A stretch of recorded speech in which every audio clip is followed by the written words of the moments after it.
அண்மை செய்தி.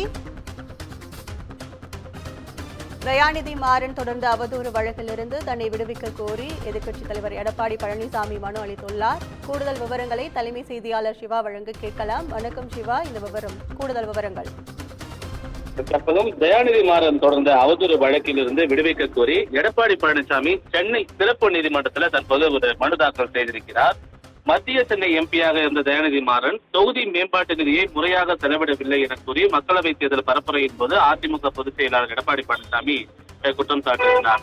இந்த விவகாரம் உண்மைக்கு மாறாகவும் தன்னுடைய பெயருக்கும் புகழுக்கும் களங்கம் கற்பிக்கக்கூடிய வகையில் ஒரு தவறான குற்றச்சாட்டை எடப்பாடி பழனிசாமி பரப்புவதாக தயாநிதி மாறன் ஒரு அவதூறு வழக்கை சென்னை உயர்நீதிமன்றத்தில் தாக்கல் செய்திருந்தார்.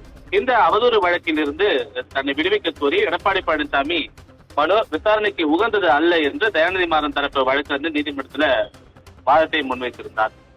ஏற்கனவே அதிமுக பொதுச் செயலர் எடப்பாடி பழனிசாமி நேரடியாக அந்த நீதிமன்றத்தில் சிறப்பு நீதிமன்றத்தில் ஆஜராகி வயது மூப்பின் காரணமாக தன்னால் நேரில் ஆஜராக முடியாது என்பது தொடர்பாக ஏற்கனவே நேரில் ஆஜராகி தொடர்பான விளக்கத்தை அளித்து நேரில் ஆஜராவதிலிருந்து விலக்களிக்க வேண்டும் என்று ஒரு மனுவை தாக்கல் செய்த நிலையில இந்த வழக்கு விசாரணைக்கு நேரில் ஆஜராக விலக்களிக்க வேண்டும் என்று அவர் இந்த மனு மீதான வாதங்கள் தற்போது நிறைவு பெற்றிருக்கின்றன.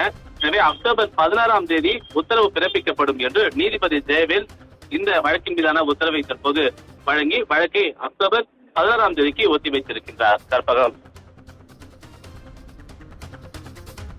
உங்கள் விவரங்களுக்கு நன்றி சிவா.